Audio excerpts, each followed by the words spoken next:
No, I actually can't use video on this machine. All right, so hopefully everybody's gotten back in. The reason I switched over to my wife's tablet, by the way, was because my wife's tablet is powerful enough that it can handle displaying video and screen sharing at the same time. This machine can't. So people like to get to know their instructor, so I like to have video on. But regardless, we can't, so we'll have to live with it. All right, but at least the pen's working on this machine, so. All right, let's continue. Hopefully everybody's here. Right, so we were talking about the Bob, Anna, and Charlie. And so the, are we recording? Yeah, we're recording. So the point is that the velocity depends not only on the moving object, but also on the object doing the observing.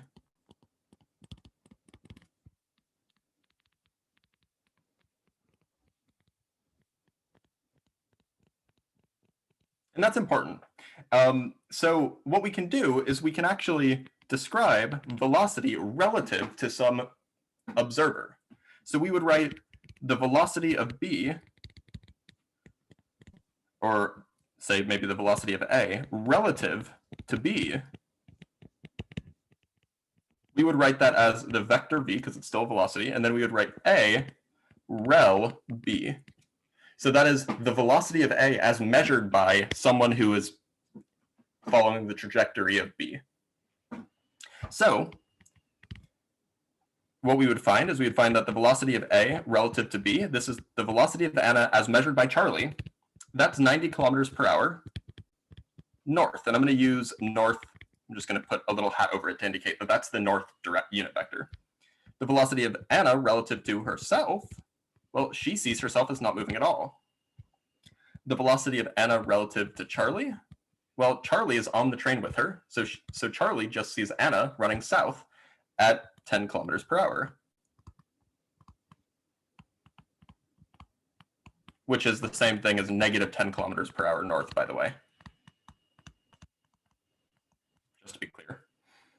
And then the velocity of Charlie relative to Bob, that is, how fast does Bob see Charlie moving? Charlie's just sitting on the train moving 100 kilometers per hour north. So this is just 100 kilometers per hour north. And then similarly, the velocity of Bob relative to Charlie, so how fast does Charlie see Bob moving? Well, Charlie would see Bob as if Bob is moving to the south at 100 kilometers per hour. So all of these quantities are related to each other. There is a way in which they're related, and it turns out the relationship is that the velocity of A relative to B is equal to, as a vector sum, the velocity of A relative to C plus the velocity of C relative to B. And so we can check that this equation holds. So velocity of A relative to B, we already wrote down as 90 kilometers per hour north. I'm going to use capital N for north. And that should be equal to the sum of A relative to C and C relative to B. Yeah, so the meeting started a few minutes ago. You missed a little bit, but we have to keep going. So A relative to C is 10 kilometers per hour south, or minus 10 kilometers per hour north.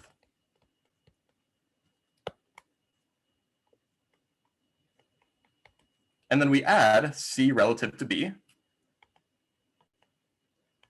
100 kilometers per hour north. Yeah, this meeting is recording. And so this gives 90 kilometers per hour north as expected. So the relationship holds. It is true if you want to write the velocity of one thing relative to another, all you need to do is you need to write them both relative to a third thing. So this is how you relate reference frames. Another useful fact that will help us with these sorts of calculations is that the velocity of A relative to B, i.e. how fast B measures A to be moving, is the opposite of the velocity of B relative to A, i.e. how fast A measures B to be moving. And so you can see that relationship here. Bob measures Charlie to be moving 100 kilometers per hour north, and Charlie measures Bob moving 100 kilometers per hour south. And those are just equal and opposite, right? So with these two equations, you can just rewrite. You can always figure out, given sufficient information about who's moving relative to what at what rates and in what directions, you can always figure out more relative velocities if you need them. And there will be an example of this on the homework, so you'll get some practice. There's also a few examples in the lecture notes. All right, so with that out of the way, and unfortunately, we're already 17 minutes in because of the technical issues, we're going to start talking about Newton's laws.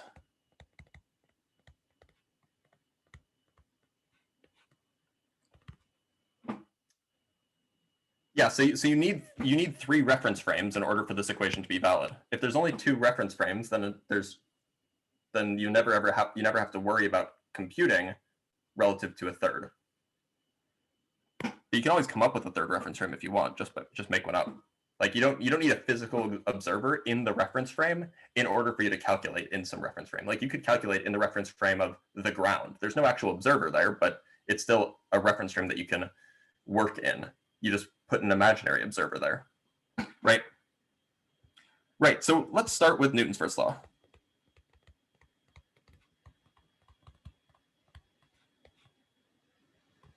Right. So in words, this is the statement: objects at rest or in motion at a constant rate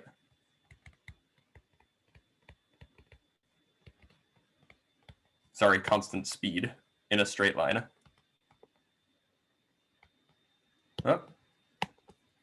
Constant speed, straight line, will remain in that state. That's too many L's, but that's okay.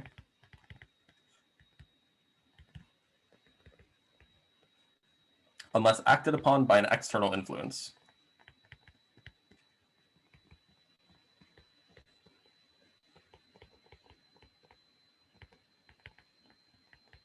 So you may have heard this phrase differently. You may have heard it like an object in motion stays in motion unless acted upon by an outside force or something. But this is the it is constant velocity. But this is the simplest way and the most clear way that I can think to write it. So this is this is the form I'm going to go with.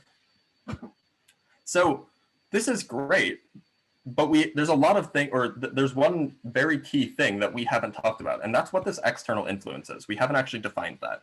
So let's do that. It turns out that thing is going to be a force. So let's talk about the definition of force. So force is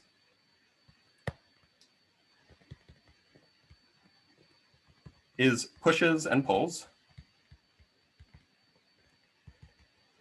Pushes or pulls, or external influences.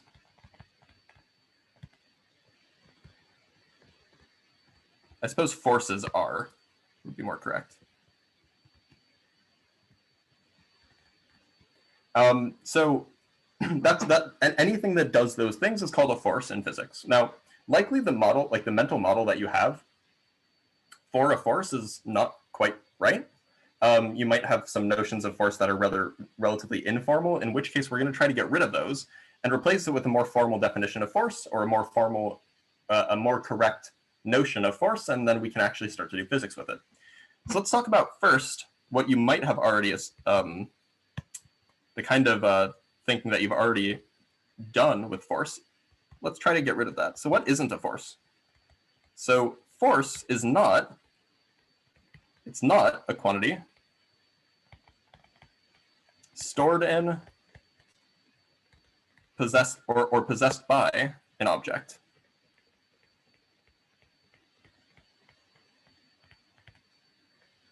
Which is to say, a thing doesn't have force. You can't say, oh, this car has 19 units of force. It's a nonsense thought, like that's like saying that 5 pounds plus 2 feet is something. Like it's just as nonsense. Things don't have force and they can't transfer force. Transferring force would imply that one thing had force and it gave its force to the other thing. That's also not a thing. So what is force?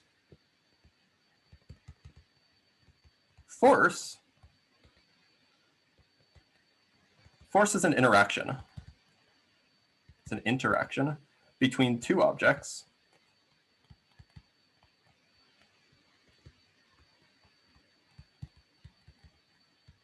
that comes in the form of a push or pull.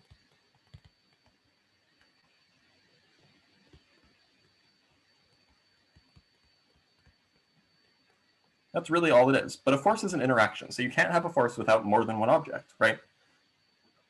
An important point to note from this is that when this type of interaction does happen, each object affects the other.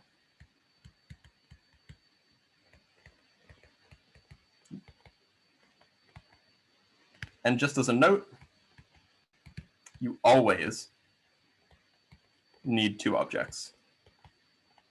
And only two objects. There are some very, very, very strange things that can happen in quantum mechanics where you get forces being, in order for a force to occur, you need to have 3 things interacting simultaneously, or even 4 things in the case of gluons. But from a macroscopic perspective, forces means, and I wish you could see my gestures, forces means 2 things interacting. Forces are not 3 things interacting. It's not one thing doing a thing. It's 2 things interacting. So one of the things that you learn, and I don't know, at some point, you learn something that if you can phrase something correctly, you are more likely to understand it. So to help that along, I'm going to introduce a notion called the force phrase rule, which is basically a way of, or it's new language to introduce to you that will help you keep the mental model of force correct in your brain. So the force phrase rule is a way of describing a force. Scroll, please. There we go.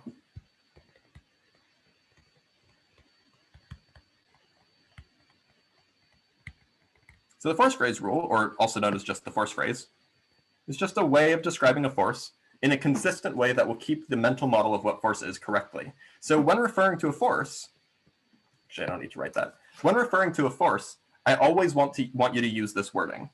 So we would put type of force, and you'd fill in whatever the type of force is that goes in those brackets. Force acting, sorry, not acting, blank force on object experiencing force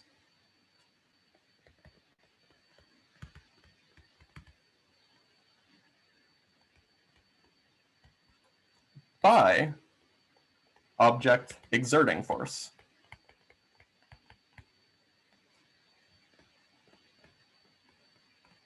So whenever you describe a force, you should be describing a force, like anytime that a force shows up and you want to say the force on something or the force from something, make sure that it always is couched in this language. So you might say the gravitational force on the apple by the earth. That's what so we'll talk about what types of force can fit in there later, but when you talk about a force, it should always be in this sort of language, if only because it will ensure that you never actually think something's a force without it actually being a force. For example, you might want to say something like the force of gravity from the apple on the table to try to refer to, the apples pushing down on the table. But that's not what happens, because it's not like the apple is gravitationally attracting the table. No, there's something else happening there. And so it will help you keep things straight. So let's talk about the types of forces that can be filled in. And we're going to go into more details on those on Monday, on these types of forces, and we'll give, like formulas and things like that on Monday. But for now, let's just talk conceptually about the types of forces. So there are 2 categories. The first category, that's not how you spell category. So there are fundamental forces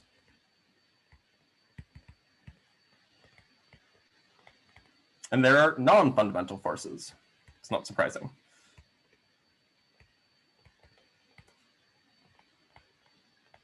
So there's a good way to distinguish these. So fundamental forces can act at a distance.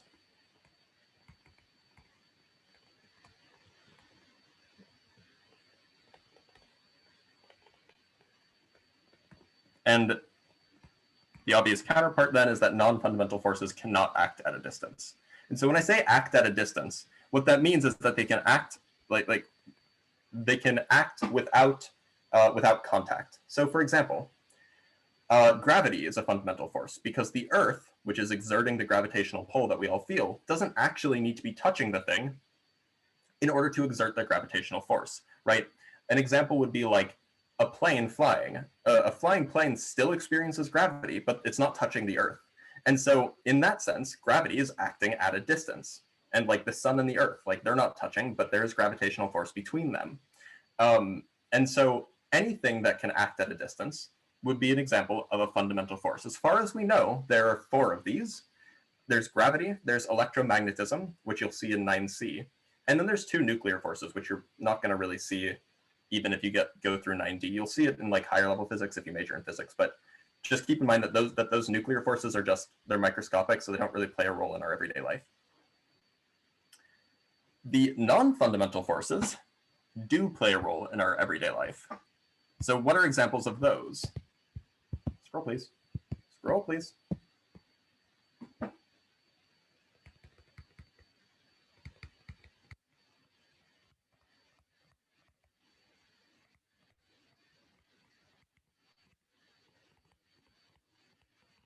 So one example would be tension, the tension force. And so the tension force is really, it's just a pulling force transmitted by, a rope or a string or a chain or whatever.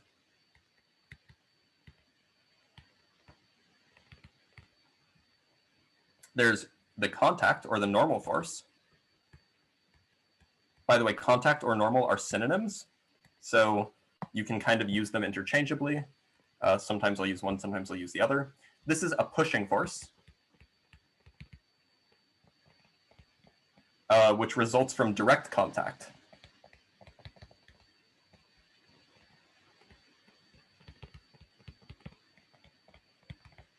Direct contact between 2 surfaces. By the way, in mathematics, you'll often hear the language normal to mean perpendicular. If you have two vectors that are normal to each other, or a normal surface vector or something, that just means perpendicular. And so when we say a normal force, that's because the force between 2 touching objects is perpendicular to the interface in which they're touching. So if you have an apple that is sitting on a table, they're touching along the surface of the table. So the force between them is perpendicular to that. It's up and down. Right. Another force is friction. So friction is a force caused by rubbing of 2 surfaces.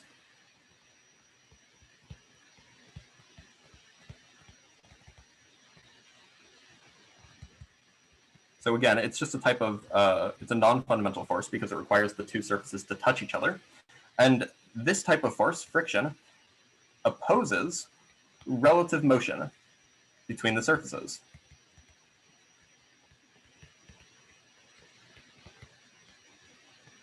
Which is to say, if you are sliding on the ground, the friction force will point in a direction that is in the opposite direction of the direction that you're sliding, because it's opposing the relative motion. Your surface is moving, say, to the right on the ground, so the friction will point to the left on you. And then there's air resistance, which is basically friction in the air.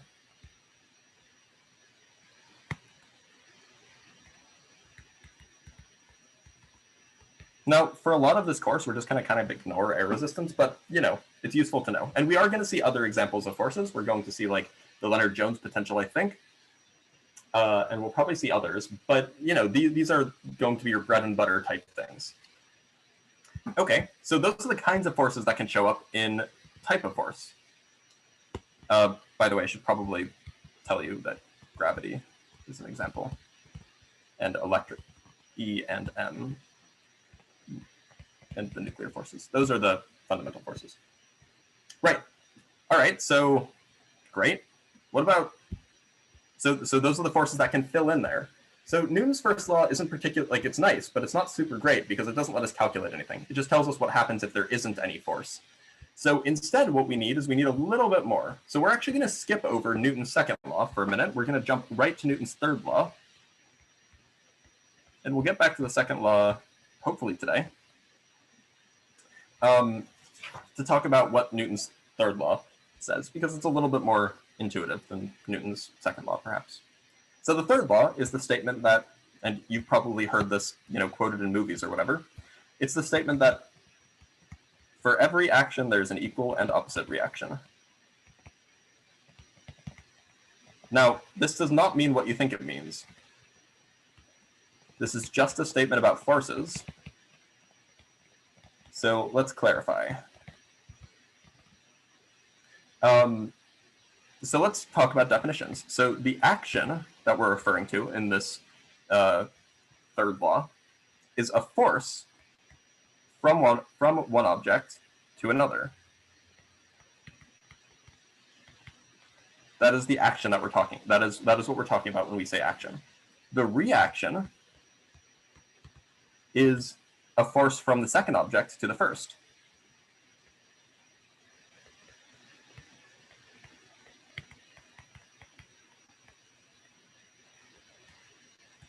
So Newton's third law is a type of comparison that relates one force to another that are kind of paired together. For example, if I push on the wall, Newton's third law tells me that if I'm pushing on the wall, there is another force from the wall pushing on me. Now, Newton's third law characterizes how those forces are related. When it says equal, what it means is that the magnitudes of the forces, remember forces are vectors, are equal. And when it says opposite in Newton's third law, what it means is that the forces, which are vectors,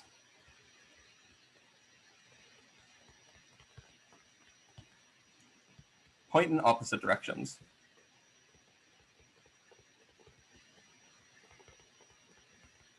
Which is to say, if I push on the wall with, say, 50 newtons of force, which we'll get to in a minute, and I'm pushing on the wall to the right, so maybe I'm standing to the left of the wall and I'm pushing on it to the right, then the wall pushes to the left on me with a magnitude of 50 newtons. Another example would be, let's say I'm sitting in a rolling chair, right? Sitting in a rolling chair, and I push off of a nearby wall with my legs.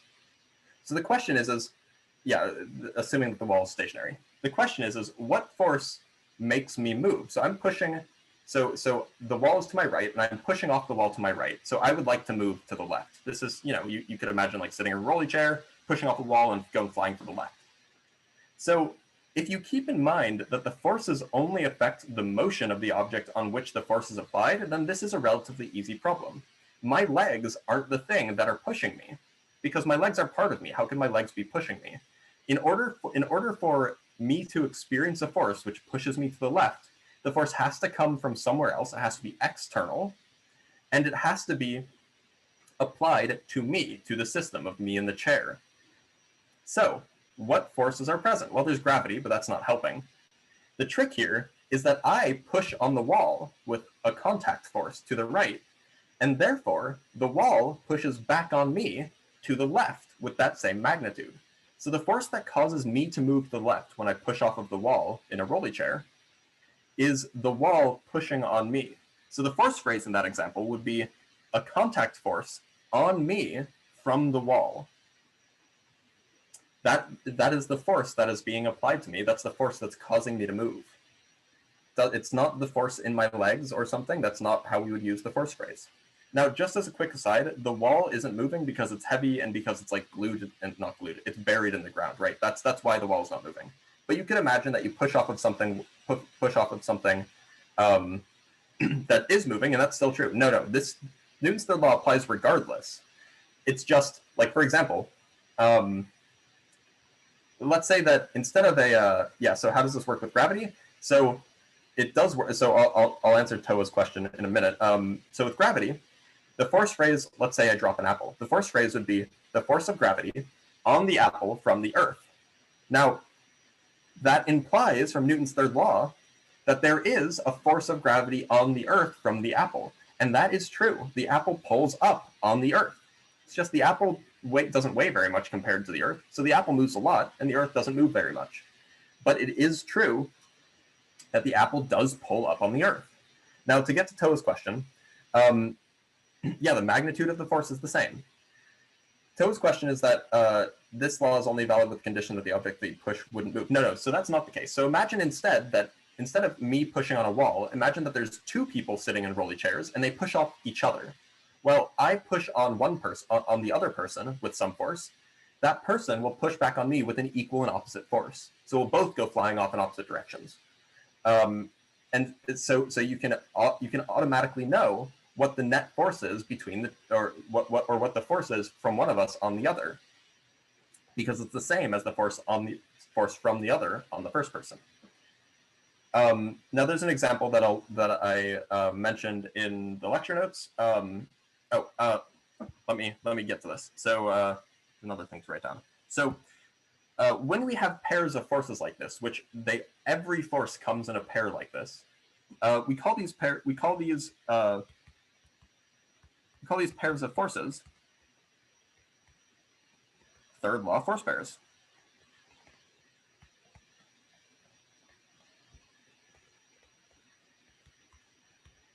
It's just a useful name. Yeah, that's precisely it.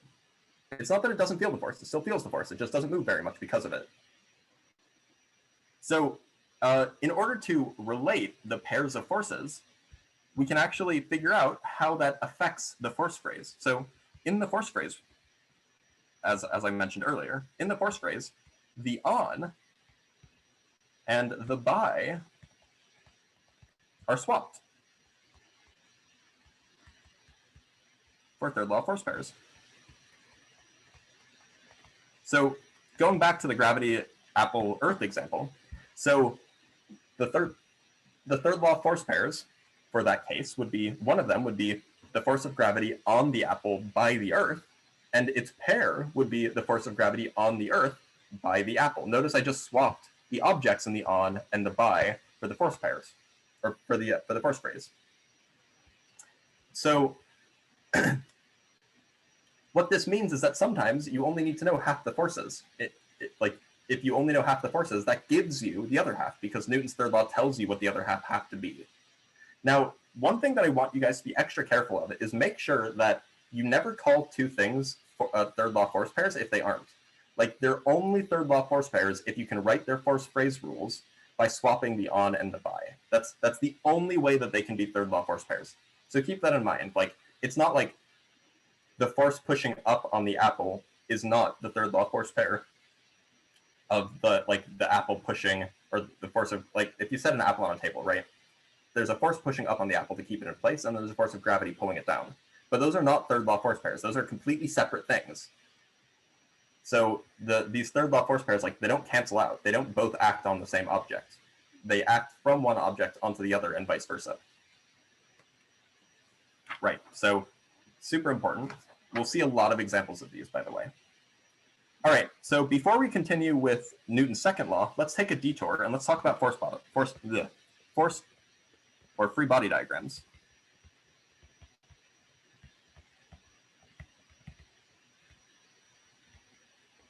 You guys have probably all seen these before. At least I hope you may have. If you haven't, that's okay though.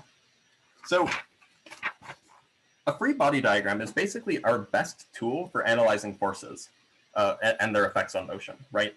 So this is a diagram. It's a diagram with a single object or a single system.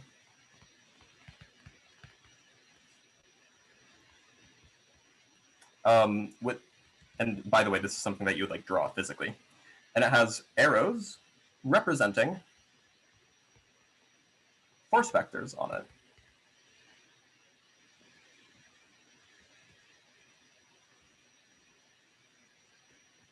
So it would look something like this. You have your object, which we usually just draw as a dot or a box. You might have something like this. And you might label these as like, you know, something, something, something, something, something, something. And it's just a diagram, it's just a picture. But that picture lets you visualize things and figure out the geometry to solve a problem. So let's talk about the rules that you need, or that must be included or must be followed to have a proper force diagram. So it should include only a single system or only a single object.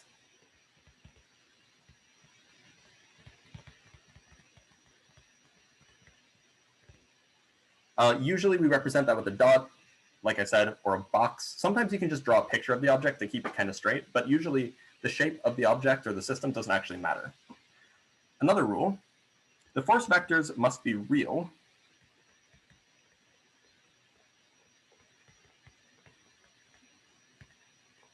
And what that means is they can be described. Each force vector must be able to be described with a force phrase. So if you're drawing a free body diagram and you don't know what the force phrase is for some force, you shouldn't be drawing that force.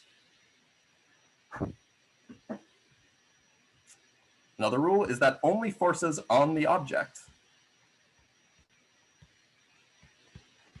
are allowed. So again, write down your force phrase for all of the forces. And if one of the forces that you drew has a force phrase that doesn't say on the object that you're trying to draw, then it doesn't belong in your free body diagram. And then a last rule, which is kind of loose, is just that the location of the forces, or the location of where the force is applied,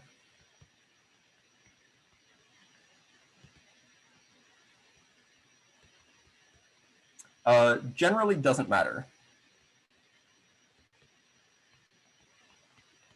And that's because, well, for reasons that will be made clear later, but it will matter later. So like I could have put, if I have, let me use a box this time. So if I have a force here, that would be the same as having a force, having the same magnitude force over here. It doesn't matter whether you draw it a push or a pull or whatever, or if I draw it up or down, or like here or here, until we start considering rotational motion, precisely Tate and Spencer, until we get there, it just doesn't matter. We will get there, you know, about halfway, 2/3 of the way through the course, but until then, just don't worry about it. So let's do an example. Let's draw the forces in a tug-of-war match. Tug-of-war match. So we're just going to draw the free body diagram for a single person. Let's call them person A. So person A, oops, I don't know why that happened. So here's person A. I'm going to draw them so then you can see what's going on, but you don't actually generally have to. So here's person A. They're holding on a piece of rope, right? They're holding on the end of the rope. So there's a force, or there's a, wait, so we should include the forces that the object may be, no, only the forces on the object are allowed. So this person is holding onto a rope, and so the rope is going to pull them with some tension force. So let's write the force phrase. So this would be the tension on A by the rope, right? Then there's going to be a force of gravity on them. Let's put that at the center. This is gravity on A by the earth.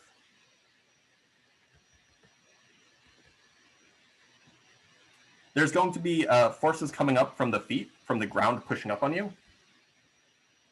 They're the same force. This is a contact force because it's a force due to just two things touching. Contact on A by the ground.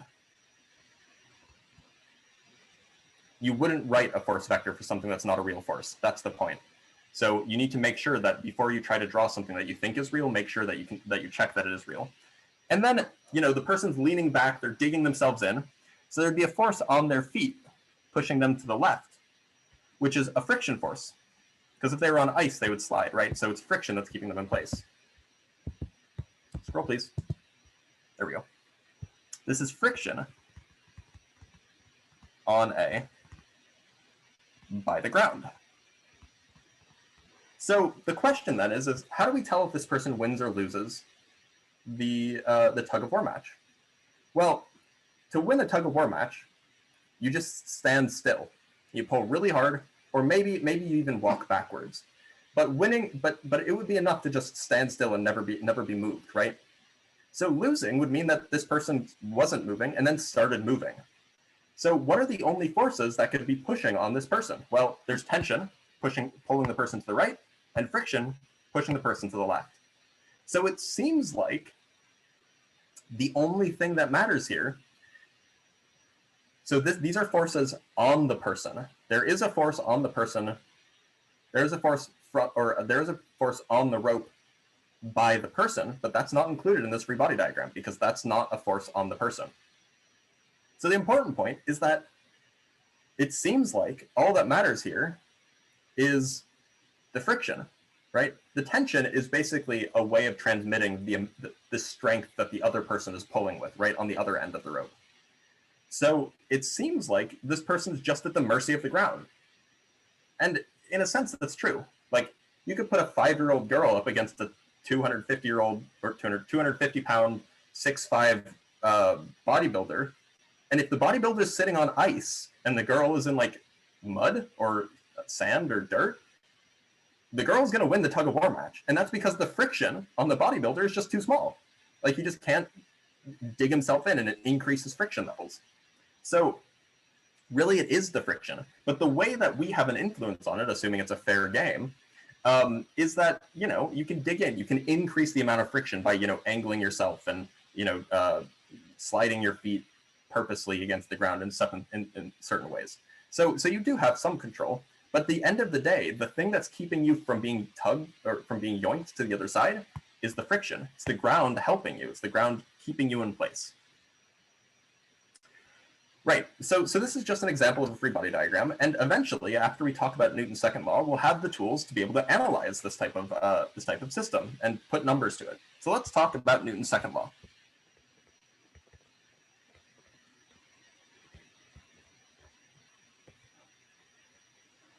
So, as we established from the first law, if there are no forces present, then an object's velocity will stay the same.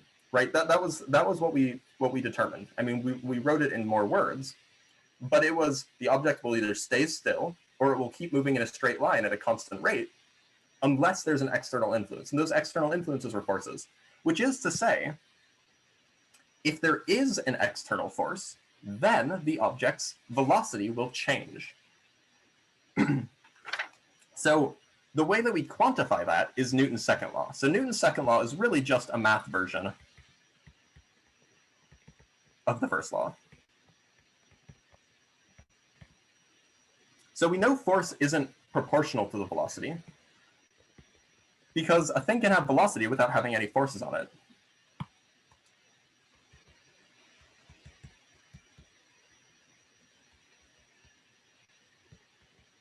So really what it's proportional to is the change in velocity, the acceleration, or rather it could be. It might be proportional to the acceleration. Now, of course, it will work out that it is, but, you know, we're building our way there. And that's because the acceleration is the change in the velocity, right? So what Newton observed 350 years ago? No, less than that. Some amount of years ago, is that heavy things accelerate less. Scroll, please. I know we're done, by the way. I just want to get this idea out, and then we'll call it a day. The observation was that heavy things accelerate less for a given force.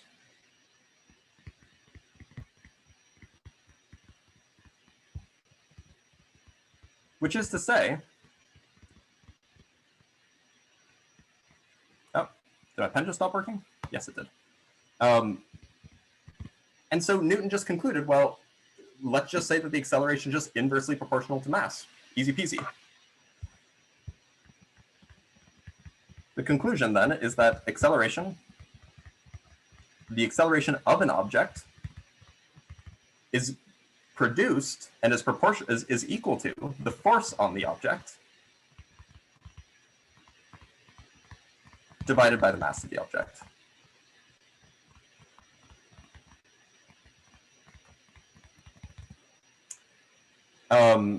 What's that undefined underlined word after but?